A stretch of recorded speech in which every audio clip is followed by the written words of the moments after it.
The following is a special presentation of Tony Curry Radio. From hot dogs to Welcome back to the kitties, dark side of the Pooch. I'm this Tony Curry. He's Dr. is Rad Stewart, Darkside Rossborough Animal Hospital. of Of course, the he's the owner. He's the man that makes it happen. And this is a show about pet care. You've been doing vet. How long have you been a vet? For 20 years? 15 years. I was going to say 15, but normally when you get older, you just add a few more years. So, or you double it. 28 years. Yeah, 15 years. That's amazing, man. Isn't that crazy? Yeah. Is it everything you thought it'd be? I mean, everything I thought it would be and so much more.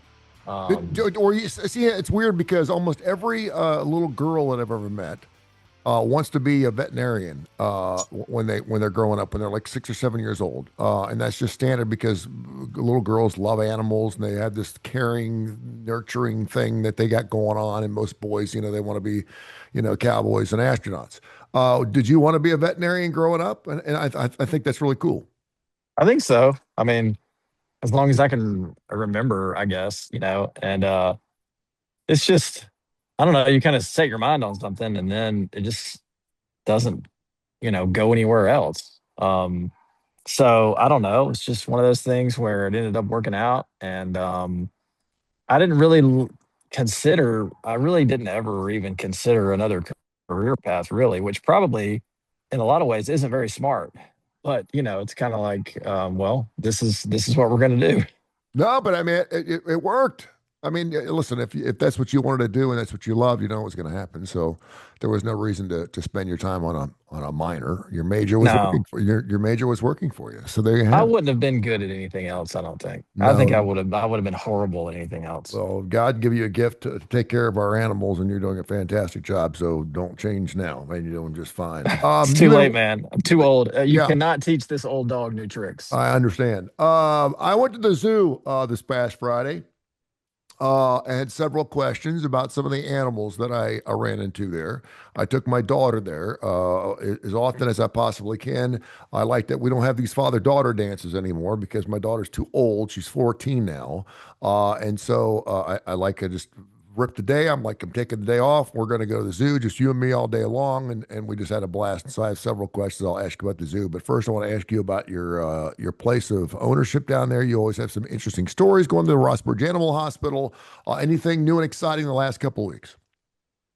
I mean, the only thing exciting that I have going on today is that I'm having to fix this fence that Yes. is in our backyard. But that's my main job for today. But we did have a dog come in this morning. That this was kind of funny. He had eaten a whole bottle of medication, but the owner did not know what medication it was Oh, and didn't know what they should do about it. And the dog ate the medication last night. So really, no matter what the medication is, you can't, there's really not a whole lot you can do about it after the dog eats the medication and it's been 12 how hours. did they not know what the medication was? Did they not see the pill bottle empty, or how did that That happen? that's a good question. I don't know the answer to that. I think that the bottle was chewed up, Yeah. and I think that the owner just, I don't know, they must have a lot of different pill bottles laying around. I don't know, but I guess they couldn't. I think a lot of people would say, "Oh, I have 3 or 4 medications. I take this, and this, Yeah. and this one is gone, so it's this one." But for whatever reason, he could not identify the medication. So, That uh, sounds a little that sounds a little suspect, to be honest with you. I They mean, they may be making their own, is what that sounds like to me. When your dog goes through, an entire bottle of your meds, and I'm assuming it sounds like it was a lot of them, and they don't know which meds, because we all have med cabinets, right? We all have our med cabinets. And I got a med cabinet. And I've got the 3 kids, and I got special needs boys. So I got all these different things, and you'll hold on to some. They're supposedly not good after a year, but you hold on to some just in case you have an emergency or you run out or something like that. But it's not like you have 50 or 60 bottles in there. So my dog can have at it if he wants. But so what do you do then? Did they have any idea what it was, and did you figure it out? well, you just kind of have to. At that point, there's not much you're going to do other than check the dog's overall health. you're going to run some blood work to see if there's any organ dysfunction because lots of medications, the main medications are really, it's really interesting, but also it can be quite kind of boring. But medications are metabolized and excreted from the body via different body systems. Hmm. So a lot of medications are metabolized by the liver. A lot of medications are metabolized by the kidneys, Okay. and they're excreted by those organs. So it makes sense to run blood work on the pet to see if there are any abnormalities with any organ systems, specifically the liver and kidneys. And if there are, then you just have to, maybe assume that the medication is affecting those organs, and then you just kind of treat accordingly. We also took X-rays to be sure that we couldn't there wasn't a foreign object in there, like maybe he didn't chew up the bottle all the way. Yeah. And there's a big medicine bottle in there that's not going to be able to make it out on its own. So, that's those are kind of the ins and outs of it. No pun intended. Yeah. That's really interesting because as a human being, I always think, if you're not a psychotic and you're taking an antipsychotic, it does nothing. The doctors will say you can take all the antipsychotics you want. It does nothing to you. It's not so, and it's the same way with like antidepressants and things like that. If you're not being treated for a particular thing and you take a medication, it has no bearing on what. But obviously, taking too much of one thing can be incredibly harmful depending on what that medication is. And so that's very, very interesting. And so did we ever figure out what the animal took and no big deal? No, we never figured it out. And this was actually my colleague's case. And I mean, she treated it up, sent it home, but I just thought the circumstance was pretty interesting. That is very interesting.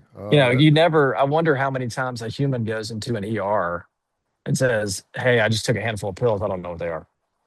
Yeah, yeah. I mean, that's just. I mean, that's bizarre because obviously you would look at there's something. Yeah, something's not driving there. I'm glad it worked out. I'm glad that the authorities weren't called in on it.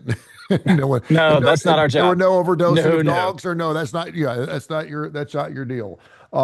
Interesting. Info at TonyCurryRadio.net. Info at TonyCurryRadio.net. 208-0301, 208-0301. RossBridgeVet.com.net, .gov. You name it. Ross Bridge Vet is available on. You can find it also on Facebook. Check it out. We take a lot of your email questions, and I love email questions. Summertime is always fun because it's a transient time. A lot of people are on vacation. We have a lot of new listeners. Our listenership is always really, really good during the summer because people have a little bit more time. So we usually get some questions from some people that aren't normal or not, well, maybe not normal. They're not regular listeners. They're normal. Maybe they're not normal. We Uh, don't so, know. so we always get some interesting questions. Tommy in the Northport. By the way, we always get a lot of questions in Northport. Our listenership is really good up there near Tuscaloosa, which is great. Tommy wants to know: do you know what it means if an owl is seen in your yard during the day? I Um, I actually had to do a I, little. I had to do a little. I had to do a little homework on this because I had to find the answer out before you actually knew. Because owls are very while they're not particularly rare, you don't see them very often because of their feather structure. You can't hear them fly by them. They have down feathers, so that you can't hear them. Have you ever seen one? I'm assuming you've seen one in the wild. They are the craziest looking thing you've ever seen. yeah, and if you're a fan of early '90s sitcoms, then if my favorite television show of all time is Twin Peaks. And Hmm. so if you've watched Twin Peaks, you know that the owls are not what they seem. Yeah. So when you see an owl in the day, it usually means that Laura Palmer has been murdered. Yeah, exactly. No, according to this here, it says that some people believe it means good luck, or that something smart or something witty is about ready to happen to you because obviously they're known for their wisdom. We had an owl that lived down the street at the last place I lived, and it sat in this tree every day during the middle of the afternoon, and then at nighttime it would fly away, and then the middle of the day would come back and it would sleep there, but it would just sleep on this limb. And I mean, you had to look for it. It was amazing. It was only about 30 yards away and it just looked like part of the tree. It was amazing how much it looked like the tree. But it was really, really, really, really beautiful. And so, yeah, I've had one fly in my backyard at the house I'm in now, and it actually flew really close to our back deck. They're huge. Yeah. They're really big birds, and I And know some. beautiful and so cool. Oh my gosh, it's just amazing. And I know that there have been some people that have been attacked by them that I've seen. I actually That the saw. woman from that HBO documentary, that I cannot remember the name of, but there was a woman that was, they thought her husband murdered her, Yes, and it ended up being, well, I don't, who knows it what the was a it real was a truth it is. was a Dateline. It was the Yeah, it craziest was a thing I ever Dateline. heard. Yeah, It was that Dateline. They turned it into an HBO docudrama, and yeah, they ended up saying it was an owl that attacked her.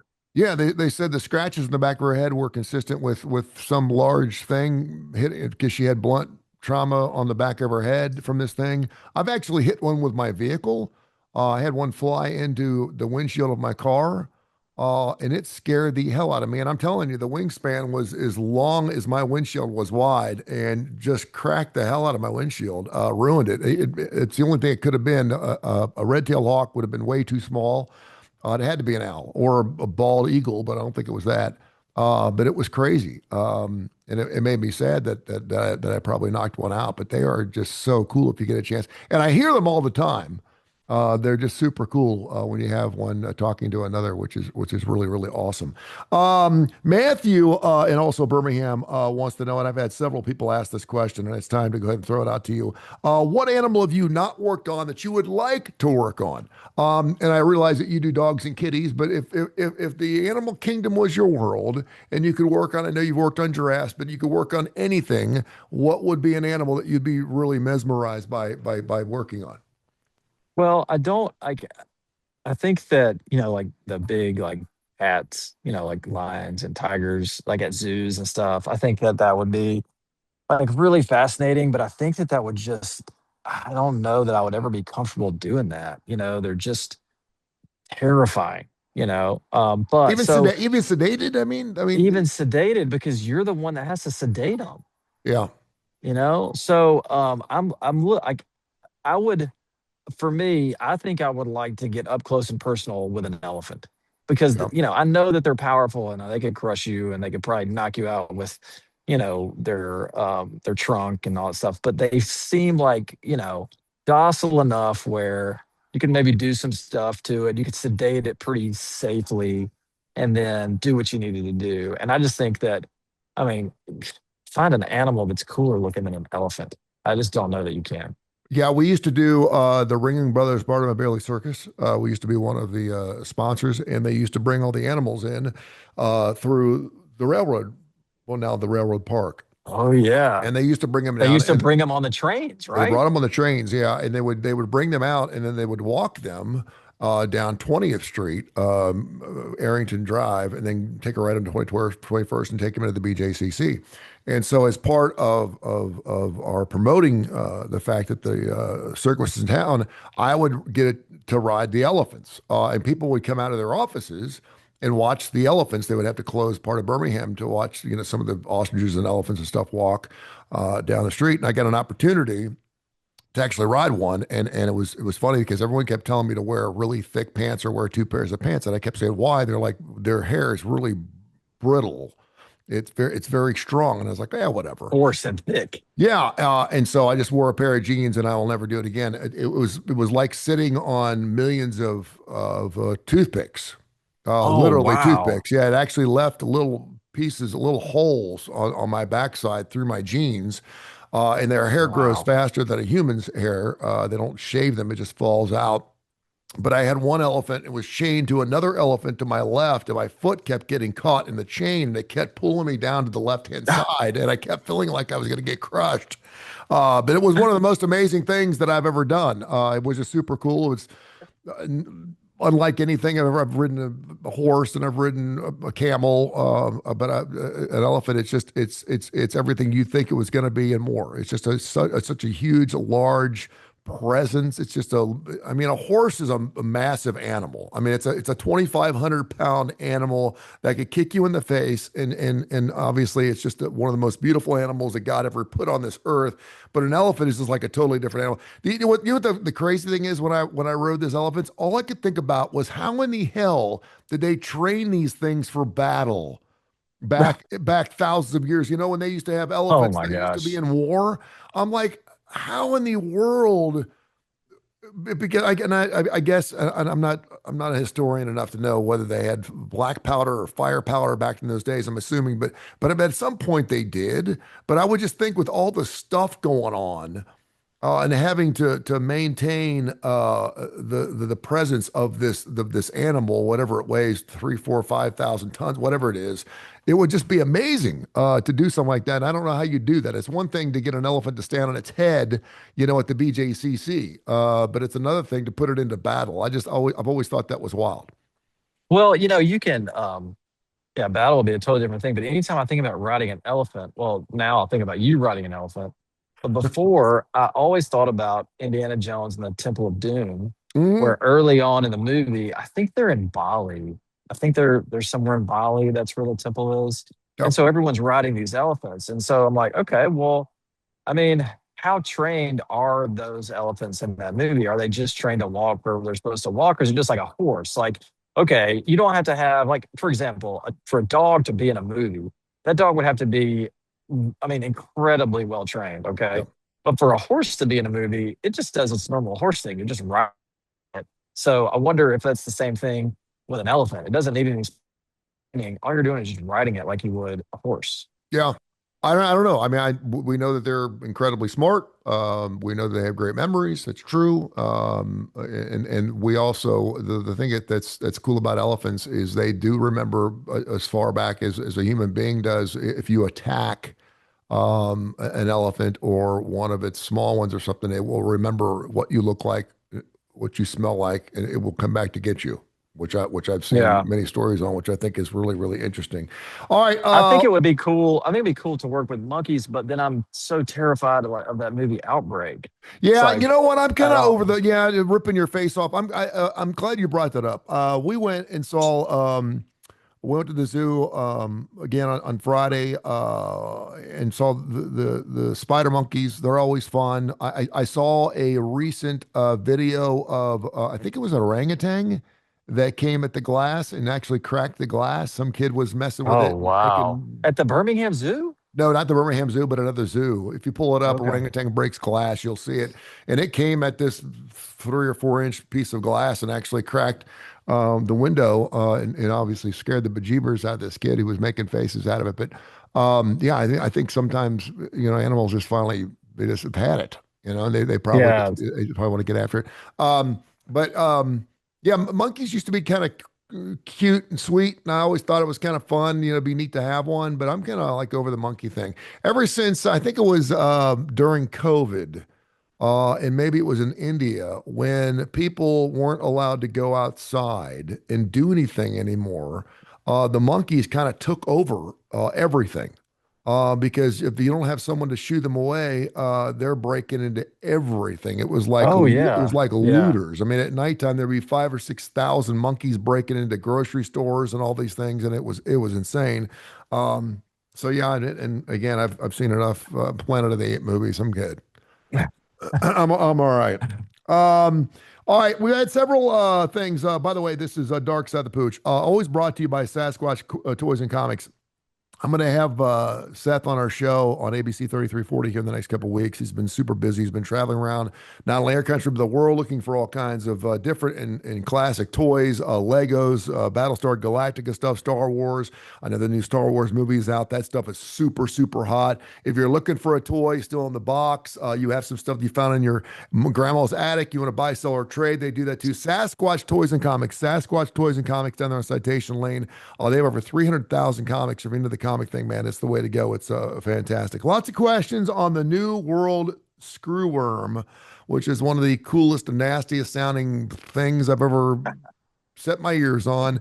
Um, Mm. now, obviously, one of the biggest questions is, Is it only affecting animals? Can it affect domestic animals? Can it eventually get to human beings? What can you tell me about the New World screwworm, and where are we at with that? So I was just telling my wife about this this weekend because it has been the screwworm. It's been around a long time. So I can't tell you the decade, so I'm not even going to guess. But I mean, it is. It's definitely been decades since the U.S. first saw this, and they developed a program where they released. Okay, so let me. It's basically spread by a certain type of fly, Okay. and so the New World screwworm is a larva from this certain fly. And so decades ago, the U.S. saw that this was a problem south of the Mexican border, and so the way that they eventually eradicated that threat back then was they released a bunch of male flies that were sterile, so they Hmm. can't reproduce. And so they would just fly around and do their fly thing, and they would go and try to mate with other female flies. Well, the female flies would never get pregnant. They would never have a larva. They eventually died because they can't reproduce, and so that eliminated the threat. Yeah. And so now that's what they're working on again. But I think, you know, they've had a lot of these sterile flies that have been released, but they have seen some cases in the U.S. now, mainly in Texas. There has been a case in New Mexico, but that came from Texas. So they think that basically they have this, just limited to the state of Texas. Um, so what happens is the fly lands on livestock, and it bites it. Think biting flies. Hmm. You think horse flies. You're out by the pool. You're wet. The horse fly lands on you, it bites you. Yeah. So it's not a horse fly. It's a different fly. So it lands on the livestock, bites the livestock, and the larva is kind of in after the wound. Then the fly comes in and they lay eggs in it. Okay, that's kind of the way it works. And the difference is these larvae are very aggressive and they kind of corkscrew and burrow into the wound of the livestock. And it doesn't, the fly doesn't have to create the wound. It can just be from anywhere. The wound can be from anything. Thus the It gets screwworm name.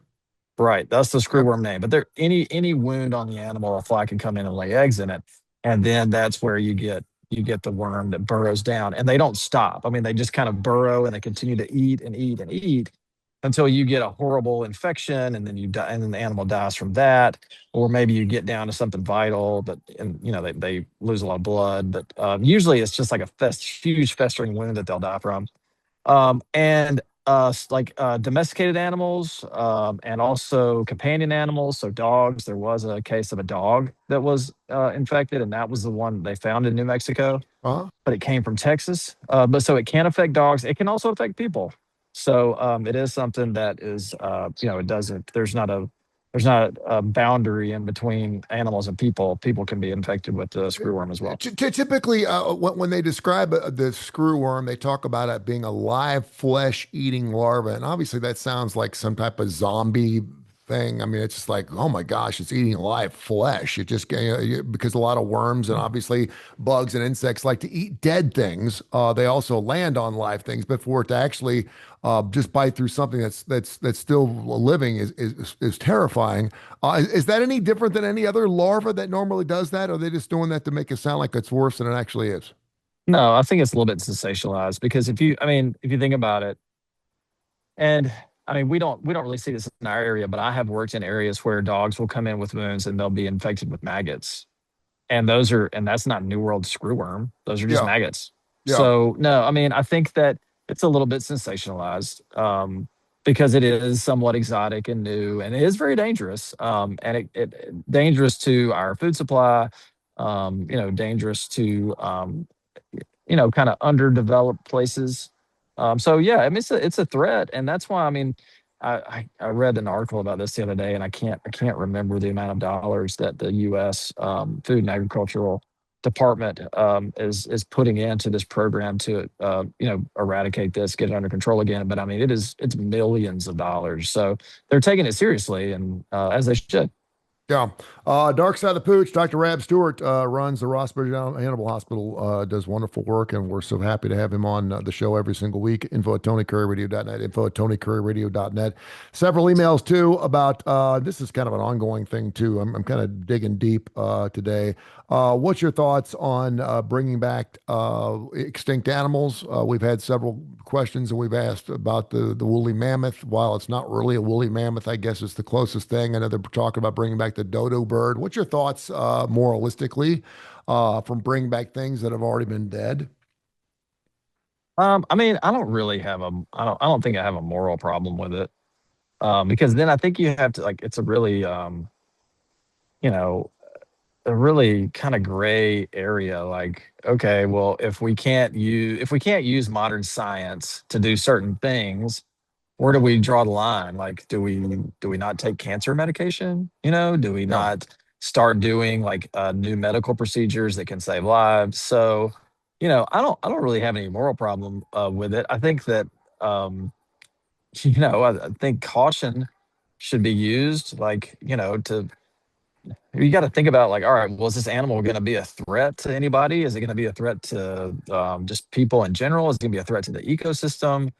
So, I mean, I think there's a lot to think about because I think that bringing animals that are extinct back, I think it could cause problems because the world isn't the way it was when those animals were alive. Hmm. So, from a moral standpoint, like I don't really have any problem with it, but from like an ecological standpoint, it may not be a great idea.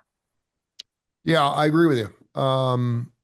And I know that we can't bring back dinosaurs. Can you talk just a little bit about there's one of the reasons we can't bring back some of these really large animals is because of their mass, of their body weight. They can't sufficiently hold up their weight. Why could they back in the prehistoric years, 65 million years ago? Why could we have really large animals back then and we can't now?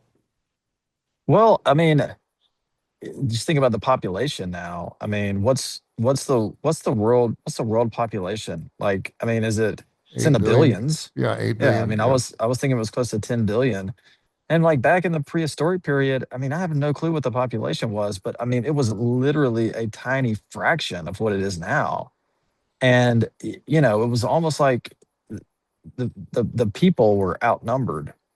And as society grew and as people got smarter and stronger, then they were able to kill these giant, like, kill woolly mammoths because they Yeah. realized that it was food, it was shelter, it was clothing. And so now it's like, these things are dangerous. It's kind of like you don't have room for these things to roam around anymore. If they're gonna, Yeah. like, they're I mean, even if you're like, all right, here we're gonna get these woolly mammoths and we're gonna drop them off in southern Montana and just let them run wild and have a great time. And okay, well, eventually they're like bears. One of them is gonna get somewhere where it shouldn't be, and in somebody's backyard, and it's just going to be a massive problem. Yeah, you're right. That was another thing. I was at the zoo. They're doing some dinosaur exhibit right now where they actually have dinosaurs that are actual size. That's pretty wild. And so if you're into the dinosaur thing and they actually move, they don't jump at you or anything, but they're kind of made of this rubber thing. So there's a brontosaurus. It's actually about the size of a real brontosaurus. So to be around something that large was really cool. So a little extra added thing at the zoo for sure. Something that I wanted to ask, there's two more things I wanted to get into, or Dark Side of the Pooch. How do porcupines mate? Very carefully. Yeah. I was watching too, and I believe they were actually mating because one was making this god awful sound. It sounded like it was being killed. No one was doing anything about it, so I'm assuming that it was doing something. But I always thought that was amazing. And second of all, as a animal loving individual, you need to go see this movie called Hoppers. Oh yeah, I heard about this. We actually, I think we rented it recently, and the kids were watching it, and it looked it's isn't that one about the girl that's trying to she wants to save a wilderness area Hmm. and yeah. I saw like the Yeah, this first half this, of that. this movie, there's a guy named Jerry in it that I'm pretty sure is Jerry Brown. It's centered around L.A. They're wanting to build this overpass, and they're realizing why all the animals have left. It's got some political and some subcultural overtones to it, and really, it's like I even told my son, it's like this is like a rated R animation movie. It was cute, it was funny, but there was also some really um, what's the word I'm looking for?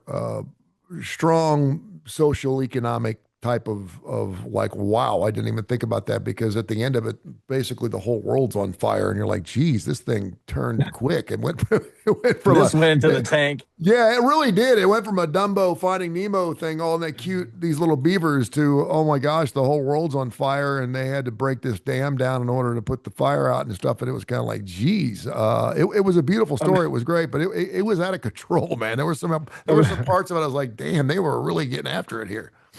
Imagine how miserable the person is that wrote that movie. Mm.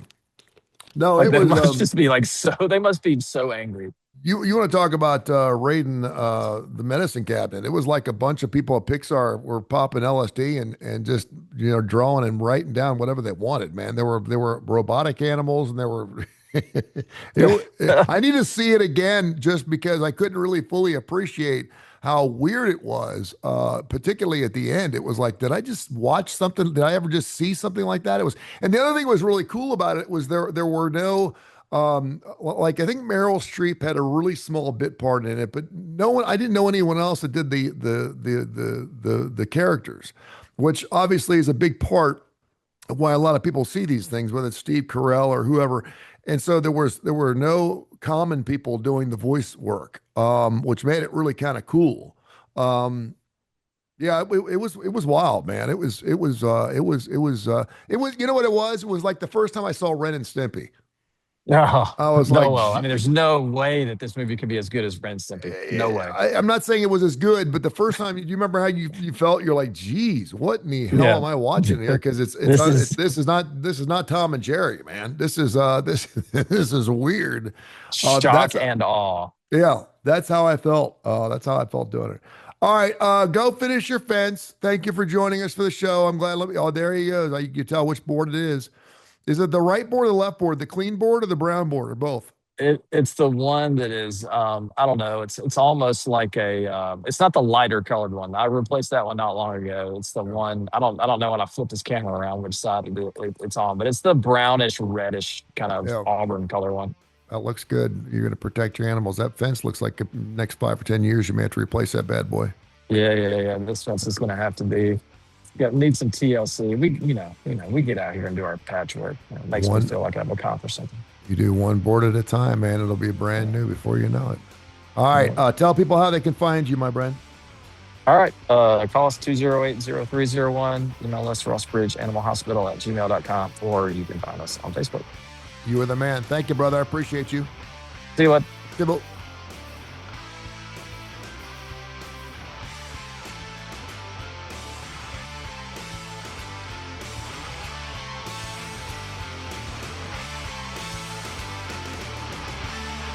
This has been a special presentation of Tony Curry Radio.